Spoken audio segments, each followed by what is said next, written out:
Is he a coward or a hero? Wayne County Republican canvasser to this day is concerned for his safety, but independently investigating the suspected shenanigans, in Detroit and Livonia. That's in Wayne County, Michigan. And Georgia Secretary of State, the RINO one, Raffensperger, sent letters to thousands of out-of-state voters who asked for mail-in ballots, giving them a warning. And this is, I guess, for the upcoming runoff with those two wannabe Democrat senators versus the two suspected RINO senators. And electoral votes are going to be challenged probably on January 6th, but RINO Mitch McConnell doesn't want that to happen. But President Trump and we the people do. This is the end of Hour 2 of the Jesse Lee Peterson Show, Tuesday, December 22nd, 2020. Stay tuned for Hour 3, the final hour of the Jesse Lee Peterson Show today. After JLP, the Hake Report, thehakereport.com/show. More election news from the Epoch Times. Hostile reaction in Detroit forced an election official into hiding. Remember this? I was calling these Republicans cowards and stuff. Maybe I'm wrong. I don't know. William Hartman, 2 N's, felt like he was stuck in a Mission Impossible movie when he left a Wayne County Board of Canvassers meeting back in November in Detroit, Michigan.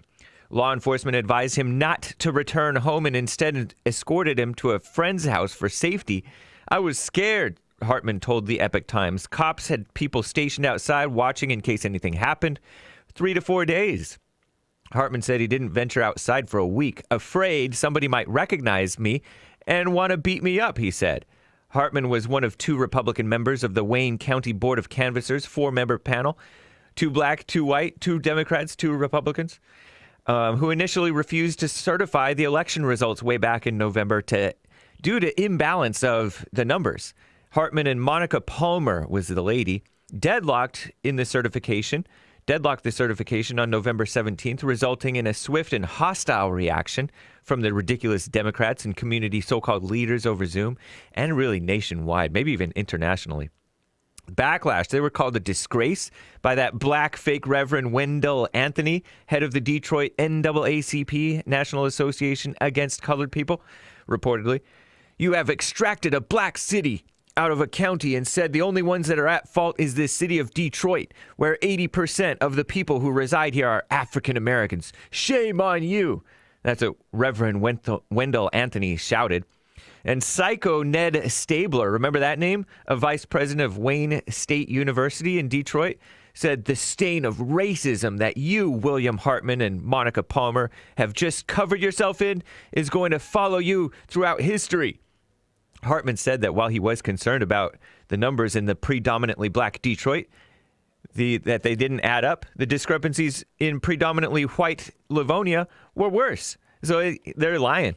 And they didn't sign the certification, by the way. Both Hartman and Palmer changed their votes later that night after they were assured and threatened, by the way, that the state would allow an independent audit. Results were certified, but the two still haven't officially signed the certification. And the next day, Michigan Secretary of State Jocelyn Benson, a white female Democrat, so-called white, said the independent audit would not proceed. The mainstream media and threats, the news media was outside of his house, according to him, filmed the front of my house and my address, Hartman said. And then my website was doxxed. I got over 1,500 hate emails. He didn't receive any explicit death threats. They're too slick for that, but was told to burn in hell many times. Hartman worked with a friend and cops to retrieve some clothes and his computer from his home. Amazing story. I'll tell you a little bit more in the Hake Report. Hartman said that the tenant in his duplex was forced to go live with her sister for a while. He's back home now, but cops still conduct regular drive-bys.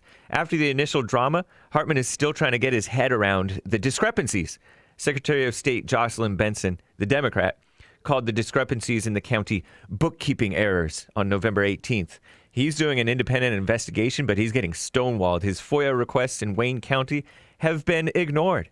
Sidney Powell is also trying to take it to the Supreme Court. I'm James Hake.